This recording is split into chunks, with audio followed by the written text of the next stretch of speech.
Alian Princese said, "Nice armor." I replied, "It's not armor. It's my body." She was speechless. Asterisk Commander Jake Morrison stood in the most beautiful room he had ever seen. The walls were made of crystal that seemed to glow with their own light. Colors danced across the surface like living rainbows. The ceiling stretched so high that he could barely see the top, and floating platforms carried graceful figures in flowing robes. Jake adjusted his dress uniform one more time. The dark blue fabric felt strange after months of wearing his regular combat gear. Behind him, Ambassador Chen whispered last-minute instructions about proper greeting customs. To his left, Dr. Sarah. Kim checked her translation device for the 100th time. "Remember," Ambassador Chen said quietly, "we are guests here. The Zephyrian Empire controls half the galaxy. One wrong move could mean war for Earth." Jake nodded, but his eyes were fixed on the approaching figure. Princess Lyrale moved like she was dancing on air. Her skin was pale and seemed to shine with inner light. Her hair floated around her head like she was underwater. She wore a dress that looked like it was made from starlight itself. The princess stopped in front of the human delegation. Her large, silver eyes studied each of them carefully. When her gaze fell on Jake, she tilted her head to one side like a curious bird. "Welcome to our world," she said in perfect English. Her voice sounded like wind chimes in a gentle breeze. "I am Princess Lyrale of the Zephyrian Empire, Ambassador." Chen stepped forward and bowed deeply. "Your Highness, we are honored by your presence. I am Ambassador Chen, representing the people of Earth." The princess smiled and returned the bow. Then her attention moved back to Jake. She walked around him slowly, examining his uniform, his posture, his equipment belt. The other Zephyrians in the room watched with interest. "Fascinating," she murmured. "Your armor is quite impressive, Commander. The craftsmanship is extraordinary. I have never seen metal worked with such precision. The way it fits your form so perfectly, it must have taken your finest artisans years to create." Jake looked down at himself, confused. He was wearing his standard dress uniform, not armor. The fabric was simple earth cotton and synthetic fibers. His only equipment was a ceremonial sidearm and a basic communication device. "Your Highness," Jake said carefully, "I think there might be some confusion. This is not armor. This is my body." The great hall fell silent. Every conversation stopped. Even the soft music that had been playing in the background seemed to fade away. Princess Lyrale's eyes widened, and she took a step back. "I'm sorry." "What did you say?" she whispered. Jake gestured to his chest and shoulders. "This is my natural body. These are my muscles, my bones, my skin. Humans don't wear armor for ceremonies like this." The princess stared at him in shock. Her mouth opened and closed, but no sound came out. Round the room, other Zephyrians began to whisper urgently to each other. Their voices rose and fell like waves. Dr. Kim leaned forward. "Commander, perhaps we should explain human physiology." "No," the princess said, holding up a delicate hand. "I need to understand this myself." She looked Jake up and down again, this time with different eyes. "You mean to tell me that your species naturally possesses such density, such obvious physical power?" To demonstrate, Jake rolled up his sleeve and flexed his arm. The princess gasped as his bicep bulged with corded muscle. Several Zephyrians nearby took nervous steps backward. "This is normal for humans," Jake explained. "We develop muscle mass through daily activity. Our bones are dense and strong. Our skin is thick enough to protect us from minor injuries." A tall Zephyrian with golden robes approached the group. His face showed deep concern. "Princess, perhaps we should discuss this with the council immediately." "Yes, Lord Advisor," she replied. But her eyes never left Jake. "Commander, would you be willing to demonstrate your natural strength?" Jake looked at Ambassador Chen, who nodded slowly. "What would you like me to do?" The princess gestured to a large stone block near the center of the room. It was clearly ceremonial, carved with intricate patterns and symbols. "That stone is used in our religious ceremonies. It typically requires 3 of our strongest individuals to move it." Jake walked over to the stone and examined it. It was about the size of a large desk and appeared to be made of dense marble. He bent down, got a good grip, and lifted it without much effort. The stone rose smoothly into the air as Jake held it above his head. The reaction was immediate and dramatic. Several Zephyrians cried out in alarm. Others fell to their knees as if they were witnessing a miracle. The princess covered her mouth with both hands, her silver eyes wide with amazement. Jake gently set the stone back down and brushed the dust from his hands. It's not that heavy. Maybe it's 100 pounds. I've carried heavier equipment on training. Exercises, 200, the princess whispered. That stone weighs as much as 4 of our people combined. Before anyone could respond, a new voice echoed through the hall. What is the meaning of this disturbance? Everyone turned to see a figure approaching on a floating platform. Emperor Zephys himself had arrived. He was tall and imposing, with skin that seemed to be made of liquid silver and eyes like burning stars. His robes flowed around him like captured clouds. The princess quickly bowed. Father, I was greeting our guests from Earth. We have made a remarkable discovery. The Emperor's gaze fell on Jake, and his expression grew serious. I felt the shock waves of emotion from my private chambers. What has happened here, Your Majesty? Jake said, bowing as he had been taught. There seems to be some confusion about human physiology. We may have accidentally caused alarm. Confusion? The Emperor descended from his platform and approached Jake directly. Show me. Jake repeated his demonstration with the stone. The Emperor watched in silence as the human lifted the massive block with ease. When Jake set it down, the Emperor studied him with new eyes. You are telling me, the Emperor said slowly, that this is the natural state of your species?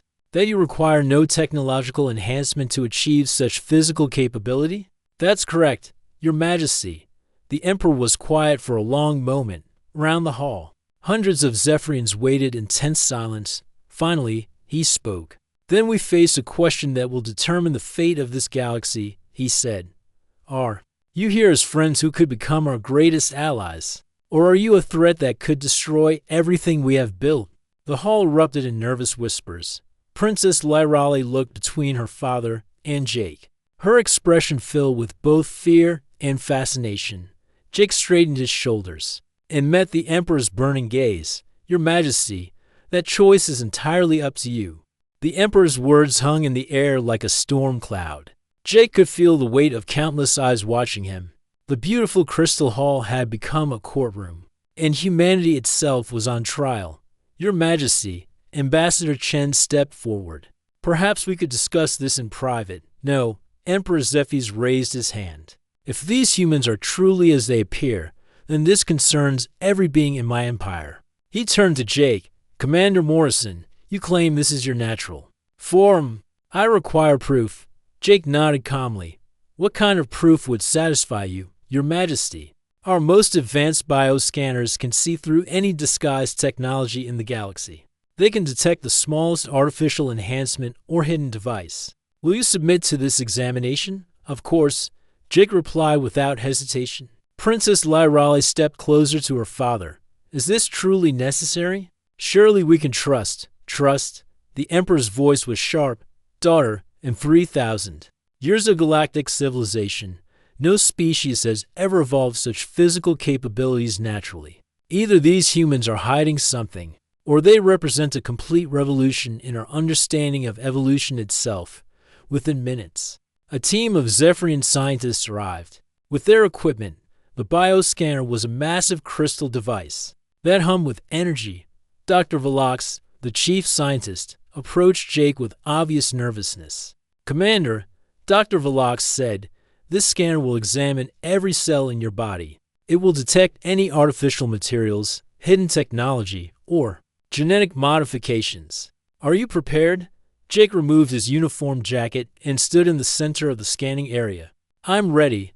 The scanner activated with a sound like singing crystal. Beams of light passed through Jake's body from every angle. The assembled Zephyrians watched screens that showed detailed images of his internal structure. Dr. Velox's hands trembled as he read the results. This is impossible. What do you see? Princess Lyrali asked. His bone density is 3 times higher than any species we've encountered. His muscle fibers are packed so tightly they should not be able to function. His cardiovascular system has redundant pathways that would allow him to survive massive trauma. His cellular structure shows natural radiation resistance. The Emperor studied the scans with growing amazement. And you detect no artificial enhancement? None whatsoever, Your Majesty. This is completely natural evolution. Jake put his jacket back on while the Zephyrians processed this information.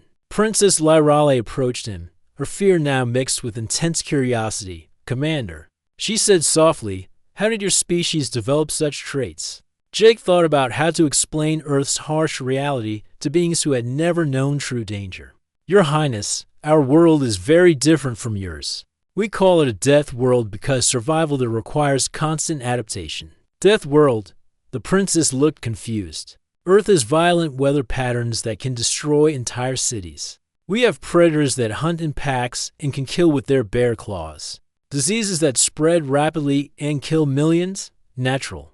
Disasters like earthquakes, volcanic eruptions, and floods happen regularly. The assembled Zephyrians listened in horrified silence. Their own world was a paradise of controlled climate and peaceful evolution. Our ancestors had to become strong. To survive, Jake continued, those who couldn't adapt to harsh conditions died. Over millions of years, only the toughest humans lived to pass on their genes. We didn't choose to be this way. Earth made us this way. Emperor Zephy stepped forward. You speak of your world as if it actively tried to kill you? In many ways. It did, Jake replied. But that's what made us strong. We learned to work together, to never give up, to find ways to survive when everything seemed hopeless. Princess Lyrale shook her head in amazement. We evolved on a world where the greatest danger was falling from a tree. Our conflicts were solved through discussion and compromise. We never needed to develop physical strength because we never faced physical threats. Before Jake could respond, a loud alarm began sounding throughout the palace. The crystal walls flashed with red warning lights. Zephyrians began moving quickly toward exits. Emergency alert. A voice announced through the palace communication system.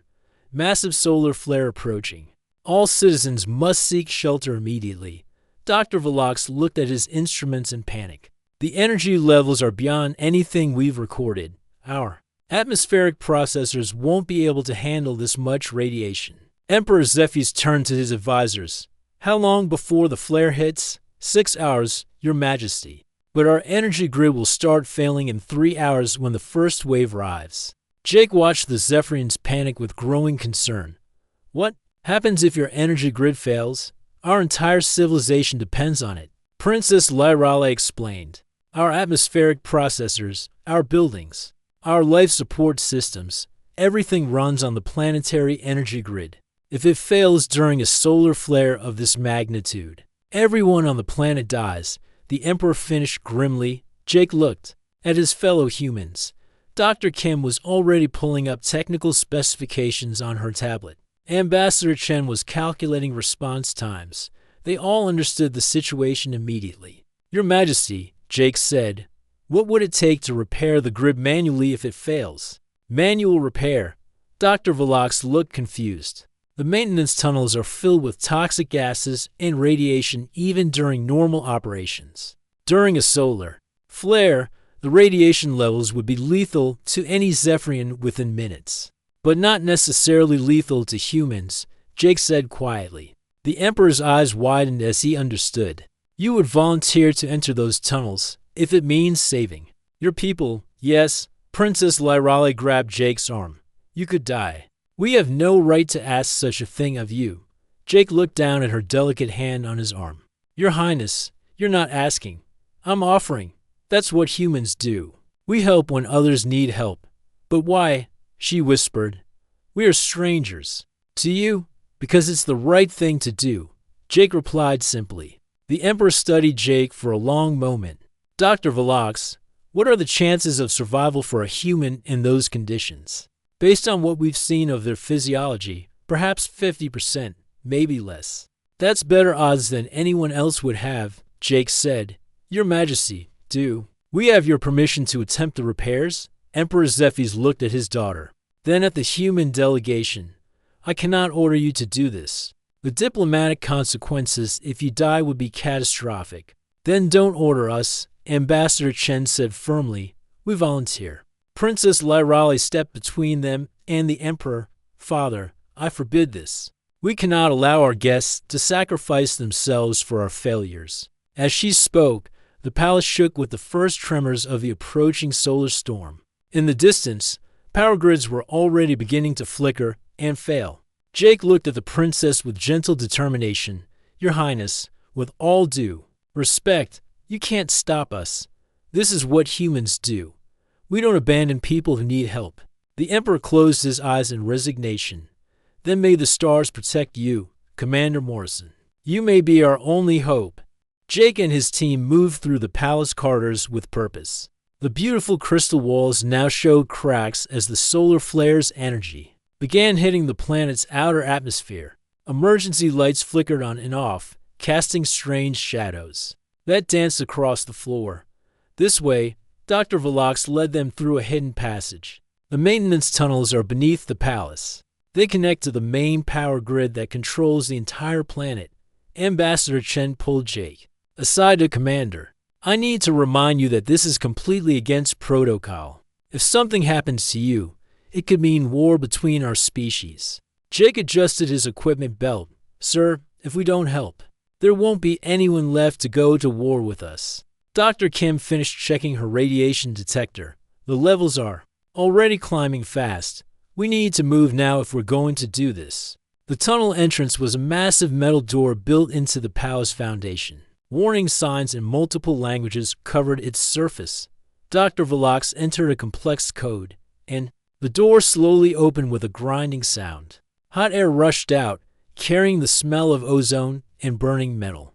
The tunnel stretched into darkness, lit only by emergency lights that were already beginning to fail. The main control junction is 2 kilometers down this tunnel. Dr. Velox explained. The repair protocols are loaded into these portable units. He handed Jake a device that looked like a glowing tablet. But Commander, the radiation levels in there are already lethal to my people. Jake clipped the device to his belt. What about the toxic gases, carbon monoxide, sulfur compounds, and several types of industrial chemicals? The ventilation systems failed an hour ago. Dr. Kim put on her breathing mask. Good thing humans are hard to kill. Jake looked back at the assembled Zephyrians. Princess Lyrali stood at the front, her face pale with worry. Emperor Zephy's watched with the expression of a leader who had run out of options. We'll be back, Jake promised. Keep monitoring the power grid. If we can't fix it, start evacuating people to underground shelters. There aren't enough shelters, the Emperor said quietly. This planet holds 12 billion souls. Jake nodded grimly and stepped into the tunnel. Dr. Kim and 2 other human technicians followed him. The metal door sealed behind them with a final click. The tunnel was worse than Jake had expected. The air burned his lungs even through his breathing mask. The walls radiated heat that made sweat pour down his face. Strange noises echoed from deep in the darkness, the sound of machinery struggling to keep working. Radiation levels are climbing fast, Dr. Kim reported, checking her instruments. We're already at levels that would kill a Zephyrian in minutes. How long can we handle it? Jake asked. Maybe 6 hours before we start showing serious symptoms. 12 hours maximum before permanent damage. They pressed forward through the tunnel. The emergency lights grew dimmer as they went deeper. Jake used his flashlight to illuminate the path ahead. The tunnel walls were covered with pipes and cables, all carrying the energy that kept the Zephyrian civilization alive. After an hour of walking, they reached the first junction. Jake consulted the repair device Dr. Velox had given him. The screen showed a complex diagram of the power grid, with red warning indicators flashing everywhere. The main problem is up ahead, Jake said. 3 primary power conduits have overloaded. We need to replace the coupling units and reset the safety systems. They continued deeper into the tunnel system. The heat grew worse with each step. Jake's uniform was soaked with sweat, and he could feel the radiation beginning to affect his body. His hands tingled, and he felt slightly nauseous. How are you holding up? He asked Dr. Kim. I've felt better, she replied, but I've also felt worse. Remember that training exercise in the Nevada desert? Jake smiled despite the situation. This is definitely worse than Nevada. They reached the main control junction after another hour. The room was filled with massive machines that hummed with barely contained energy. Several units were clearly damaged, sparking and smoking in the toxic air. There, Dr. Kim pointed to a bank of equipment. Those are the coupling units. They're completely burned out. Jake examined the damage. Can we fix them? Not fix them? Replace them? And we need to do it while the power is still running, or the whole grid will collapse. They worked steadily for the next 4 hours. The radiation levels climbed higher and higher. Jake's vision began to blur, and his hands shook from the exposure. Dr. Kim moved slower and slower, but she never stopped working. One more unit, she said, her voice weak. Just one more, and we can reset the system. Jake forced himself to focus. His whole body ached from the radiation. But he could hear voices in his communication device. Princess Lyrale was guiding them through the repair process, her voice calm and steady despite the crisis. Commander, her voice crackled through the static. You've been in there for 5 hours. The radiation readings are off our instruments. You need to finish quickly. Almost done. Jake replied, his voice hoarse, just connecting the final coupling. With shaking hands, he attached the last component. The machines around them suddenly surged to life. The lights grew brighter, and the air ventilation systems began working again.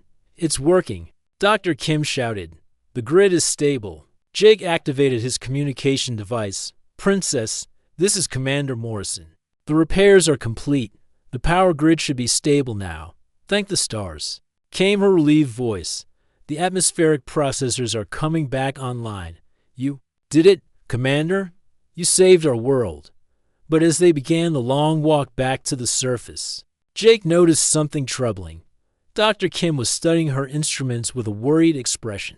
What is it? Jake asked. The damage patterns, she said slowly.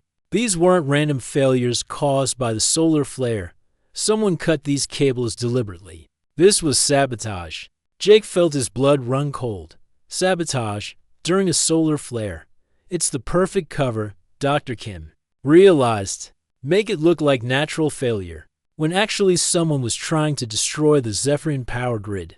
They reached the tunnel entrance just as Jake's communication device crackled to life again. This time it wasn't Princess Lyrale's voice. Attention, Zephyrian Empire, came a cold, mechanical voice. This is Admiral Vex of the Hegemony Fleet. Your pathetic world is now surrounded. Surrender immediately or face complete destruction. Jake and his team emerged from the tunnel to find the palace in chaos. Through the crystal walls, they could see the sky filled with massive dark shapes. Hundreds of enemy warships had appeared in orbit, their weapons trained on the planet below. Princess Lyrale ran to Jake as he stumbled out of the tunnel. Commander, are you hurt? We'll live, Jake said, though he could barely stand. But we have bigger problems. The power grid failure wasn't an accident. Someone sabotaged it too. Weaken your defenses. Emperor Zephyrs approached them, his face grim. The hegemony has been waiting for this moment. They knew about the solar flare and used it to mask their attack. Your Majesty, Jake said, forcing himself to stand straight. What are your military capabilities? Against the hegemony fleet, none. They have 300 warships. We have perhaps 20 ships designed for exploration, not warfare. Jake looked up at the enemy fleet through the crystal ceiling. Then it's a good thing you have allies now. Allies? Princess Lyrale looked confused. Jake activated his emergency beacon. This is Commander Morrison calling the Earth Defense Fleet. We have a situation that requires immediate assistance. The response came immediately. Commander, this is Admiral Torres. We've been monitoring your situation. The Earth Fleet is already en route to your location. Through the crystal walls, they could see new ships appearing in the sky, smaller than the hegemony vessels, but built like fortresses. The human fleet had arrived. Admiral Vex, Jake said into his communicator. This is Commander Morrison of the Earth Defense Force. The Zephyrian Empire is now under our protection. Withdraw immediately. The response was laughter. Humans, we have studied your primitive technology. Your crude metal ships are no match for hegemony power. Prepare to witness the destruction of your new friends. Jake looked at Princess Lyrale, who stared up at the gathering fleets with fear and wonder. "Your Highness," Jake said. "Quietly, you're about to learn something else about humans. We're very good at protecting our friends." The space above the Zephyrian planet had become a battlefield. Admiral Vex stood on the bridge of his flagship, watching his sensors with growing confusion. The human ships looked nothing like the advanced vessels he was used to fighting. "Admiral," his weapons officer reported, "the human fleet consists of only 30 ships. They appear to be constructed from primitive metal alloys. Their weapons are projectile-based." Admiral Vex laughed, a sound like grinding metal. "Projectile weapons? Are these humans still throwing rocks at each other?" He opened a communication channel to the human fleet. "Human Commander, this is your final warning. Remove your ships from this system immediately." The response came from Admiral Torres aboard the human flagship. "Admiral Vex, this is Admiral Elena Torres of the Earth Defense Fleet. The Zephyrian Empire has requested our assistance. We're here to provide it." "Assistance?" Vex's voice was filled with mockery. "You primitive mammals think you can challenge the hegemony? We have conquered 47 star systems. Your crude metal ships are no match for our energy weapons and particle shields." Jake stood in the Zephyrian Palace, watching the exchange through the communication systems. Princess Lyrali stood beside him, her face pale with worry. "Commander," she whispered, "your ships are so much smaller than theirs. How can you possibly?" When Jake smiled grimly, "Your Highness, size isn't everything. Sometimes the smaller fighter hits harder." Above them, Admiral Vex was growing impatient. "Since you refuse to withdraw, we will demonstrate hegemony's superiority. All ships, target the human vessels. Show them what happens when primitives challenge a superior civilization." The hegemony fleet opened fire. Brilliant beams of energy lanced across space toward the human ships. The Zephyrians watching from the planet expected to see the human vessels destroyed instantly. Instead, something remarkable happened. The human ships scattered in all directions, moving with surprising speed and agility. The energy beams that did hit seemed to have little effect on their thick metal hulls. "What?" Admiral Vex stared at his screens in disbelief. "How are they still functional?" His science officer checked the readings. "Admiral, their ships appear to be built to withstand extreme conditions. The energy absorption rate is much higher than we calculated. Then increase power. Destroy them." The hegemony fleet fired again, this time at maximum power. The energy beams struck the human ships with enough force to vaporize a normal vessel. But the human ships kept coming, their metal hulls glowing red-hot but still intact. "Impossible." Admiral Vex shouted. "What are those ships made of?" Jake heard the Admiral's frustration through the communication channels. "Princess, would you like to know what our ships are made of, please?" she said, watching the battle with fascination. "Steel, iron, and carbon, forged in the heart of Earth's factories. We build our ships the same way we build everything else, to last forever and survive anything." The human fleet had close to weapons range now. Admiral Torres' voice came over the communications. "All ships, this is Admiral Torres, target their weapons systems. Show them what human engineering can do." The human ships opened fire. Instead of energy beams, they launched solid projectiles, massive chunks of metal moving at incredible speed. The projectiles smashed into the hegemony ships like hammers striking glass. "What kind of weapons are those?" Admiral Vex demanded. "Kinetic penetrators," his weapons officer replied, panic creeping into his voice. "Solid metal projectiles. Admiral, our shields are designed to deflect energy weapons, not physical objects moving at those speeds." The human projectiles punched through the hegemony energy shields like they weren't there. Ship after ship in the hegemony fleet lost weapons, engines, and vital systems to the devastating kinetic impacts. "Return fire," Admiral Vex ordered. "All ships, maximum power." But the human ships were already moving again, their formation spreading out in a complex pattern. They moved like a pack of wolves, coordinating their attacks with deadly precision. Princess Lyrali watched in amazement. "They're not just fighting, they're hunting. Humans learned to hunt in packs millions of years ago," Jake explained. "We never forgot how." The battle continued for another hour. The hegemony fleet, despite their superior numbers, found themselves outmaneuvered and outgunned. Their energy weapons couldn't penetrate the human ship's armor. While the human kinetic weapons devastated anything they hit, then something even more shocking happened. Several human ships moved alongside damaged hegemony vessels and attached themselves with magnetic clamps. What are they doing? Admiral Vex watched in horror. Admiral, his tactical officer reported. They're boarding our ships. Boarding? Admiral Vex couldn't believe it. No civilized species has attempted boarding actions in over 1,000 years. It's barbaric. But the humans didn't care about civilized warfare. They cut through the hulls of the hegemony ships and poured inside. The hegemony crew, used to fighting with technology and at a distance, were completely unprepared for close combat. The humans moved through the ships like unstoppable forces. They were stronger, faster, and more aggressive than any enemy the hegemony had ever faced. Within minutes, ship after ship was reporting that their crews had surrendered. This is impossible. Admiral Vex muttered. We are the superior species. We have better technology, better weapons, better everything. Admiral, his communications officer said quietly. We're receiving a message from the human commander. Admiral Torres' voice filled the bridge. Admiral Vex, this is Admiral Torres. Half your fleet is disabled and the other half is surrounded. I'm offering you one chance to surrender. Surrender? Admiral Vex's voice was filled with rage. The hegemony does not surrender to primitives. Then you've made your choice. Admiral Torres replied calmly. The human fleet resumed their attack with renewed intensity. More hegemony. Ships fell to the devastating kinetic weapons. More boarding parties overwhelmed the remaining vessels. Admiral Vex watched his mighty fleet being destroyed by ships that looked like they were built in a scrapyard. How? He whispered.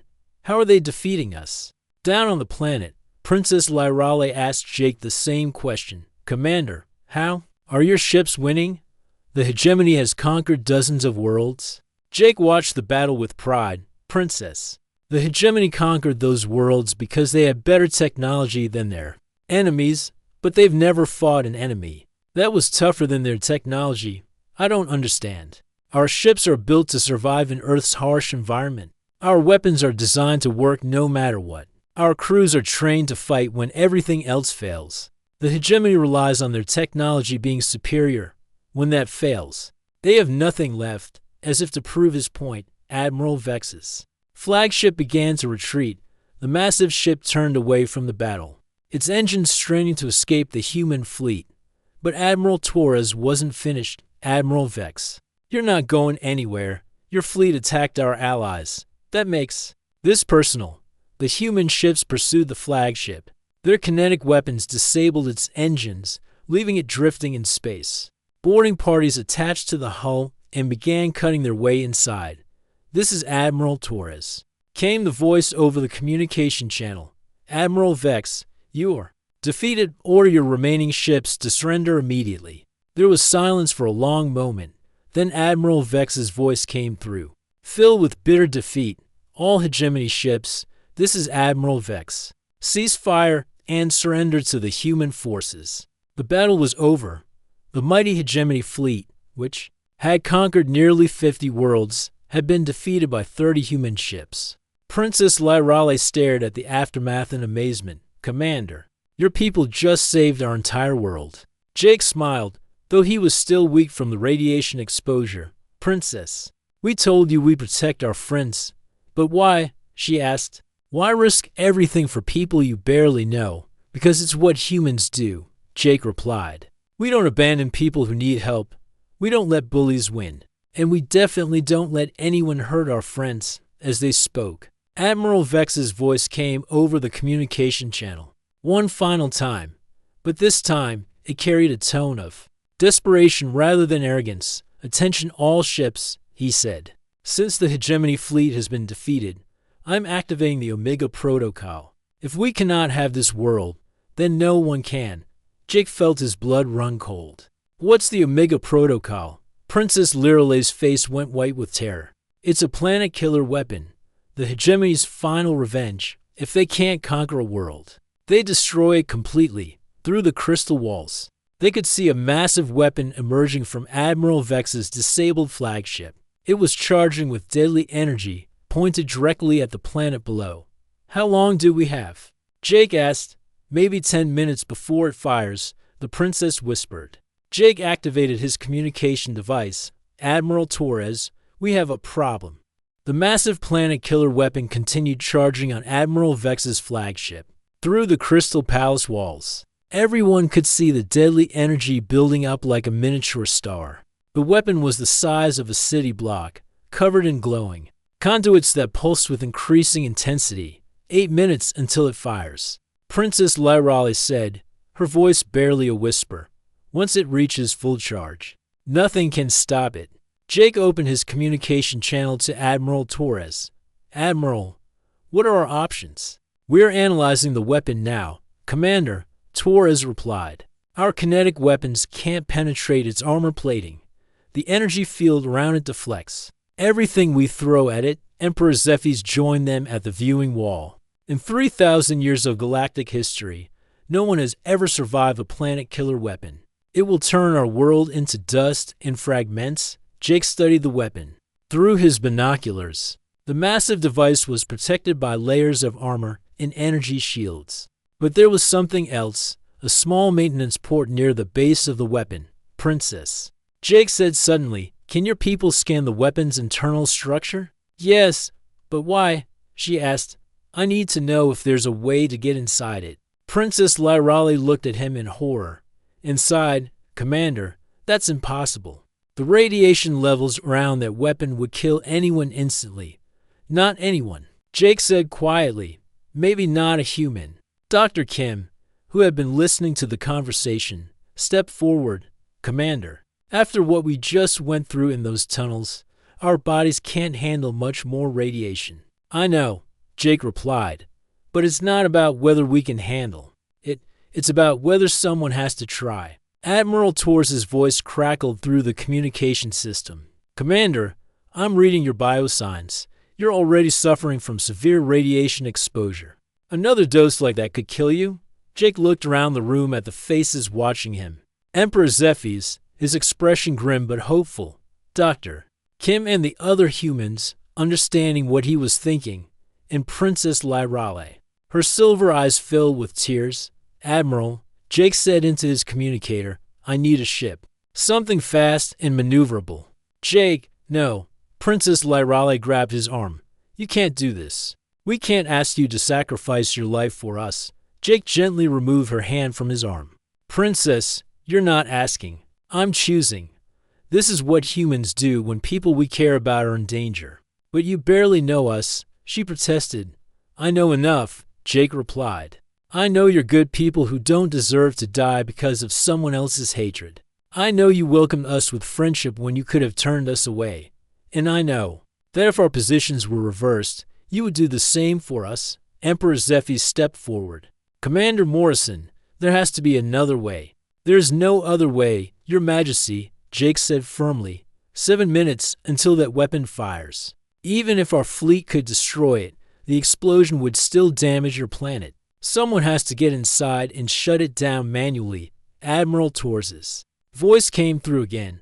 "Commander, I have a fast reconnaissance ship ready for launch, but the approach will be extremely dangerous. Admiral Vex still has fighter escorts around that weapon." "I'll handle the fighters," Jake said, checking his equipment one final time. Princess Lyrali watched him prepare with growing desperation. "Commander, please. There has to be something else we can do." Jake paused in his preparations and looked at her directly. "Princess, do you remember when you asked me what humans are really like?" "Yes," she whispered. "This is what we're really like. When someone needs help, we help. When someone is in danger, we fight. When everything looks hopeless, we find a way. We don't do it because we're stronger or smarter than anyone else. We do it because it's right." The reconnaissance ship was waiting in the palace landing bay. It was a small, fast vessel designed for quick missions. Jake climbed into the pilot's seat while Dr. Kim loaded explosive charges into the cargo hold. "These should be enough to destroy the weapon's power core," she said. "But Jake, you'll have to place them manually inside the weapon." The radiation exposure will be enormous. I understand, Jake replied, starting the ship's engines. Princess Lyrali appeared at the ship's door. Commander, before you go, I want you to know that meeting your species has changed everything for us. We thought strength meant having better technology. Now we understand that real strength comes from having the courage to use what you have to help others. Jake smiled at her through the cockpit window. Princess, take care of your people. And if you ever need help again, remember that humans keep their promises. The ship launched from the palace and immediately came under fire from hegemony fighters. Jake pushed the engines to maximum power, weaving between energy blasts as he approached the planet killer weapon. 5 minutes until firing, Admiral Torres reported, Commander, the fighter escort is too thick. You'll never get through. Suddenly, the human fleet moved to intercept the fighters. Ship after ship positioned themselves between Jake's reconnaissance vessel and the enemy forces. They absorbed massive damage to clear a path for him. Go, Commander. Admiral Torres shouted over the battle noise. We'll hold them off. Jake's ship reached the planet killer weapon with 3 minutes to spare. The maintenance port was exactly where he had seen it, but it was sealed with multiple layers of armor plating. Computer, scan for weak points, Jake ordered. No weak points detected. The ship's computer replied, armor is too thick for available weapons. Jake looked at the weapon's massive structure and made a decision that would have terrified any sane person.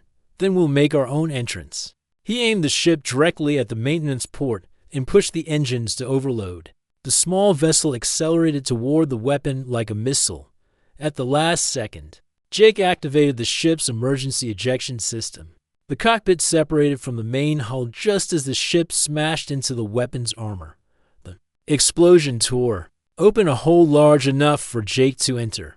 Jake used his suit's thrusters to maneuver through the opening. Inside the weapon, the radiation levels were beyond anything he had ever experienced. His equipment immediately began failing, and he could feel his body starting to shut down. But he pressed forward.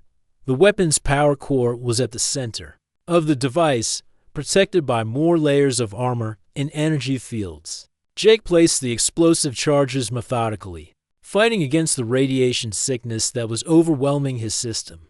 2 minutes until firing, came Admiral Torres' voice through his failing communicator. Jake reached the final charge. Placement with seconds to spare. His vision was blurring, and his hands could barely function. But he managed to activate the detonation sequence. Charges set, he reported weakly. 30 seconds until detonation. Commander, get out of there. Princess Lyrale's voice came through the static. Jake tried to move toward the opening, but his body wouldn't respond. The radiation had done too much damage. He collapsed against the weapon's inner wall, watching the countdown timer on the explosives. Princess, he whispered into his communicator, tell your people. Tell them humans will always be their friends. The explosives detonated with tremendous force. The planet killer weapon's power core overloaded and exploded in a chain reaction that lit up the space around Admiral Vex's flagship. The weapon that could have destroyed an entire world was reduced to harmless debris. But Jake Morrison was nowhere to be found in the wreckage. 3 days later, Jake woke up in a medical bay aboard Admiral Torres' flagship. Princess Lyrali was sitting beside his bed, her silver eyes bright with relief. Commander, she said softly, you're alive. How? Jake asked weakly. Your explosion damaged the flagship's hull, she explained. The vacuum pulled you out into space. Our rescue ships found you floating unconscious, but alive. Human physiology is apparently even more resilient than we thought. Jake tried to sit up. The planet, safe. Princess Lyrali smiled. 12 billion people are alive because of what you did. Emperor Zephys entered the medical bay, carrying an ornate crystal tablet. Commander Morrison, by the authority granted to me by the Galactic Council, I hereby declare humanity to be a full member of galactic civilization, not as a junior partner, but as equals and protectors. Your Majesty, Jake said, we don't need titles or recognition. We just want to be friends. Princess Lyrali took his hand gently. Commander, you asked me once if I understood what humans are really like. Now I know. You're not just strong because of your bodies. You're strong Because of your hearts. You're willing to sacrifice everything for people you care about, even people you've just met. Jake smiled weakly. Princess, that's just what friends do for each other. She squeezed his hand. Then humanity will never lack for friends in this galaxy. What you've shown us will spread to every world, every species. They'll all know that when humans give their word, they keep it. When humans offer friendship, they mean it. And when humans say they'll protect you, nothing in the universe can stop them. As Jake recovered, reports came in from across the galaxy. The hegemony's defeat had inspired dozens of oppressed worlds to stand up against their conquerors. Other species began requesting human advisors and protectors. Humanity didn't conquer the stars through force or superior technology. They earned them, one act of courage and friendship at a time.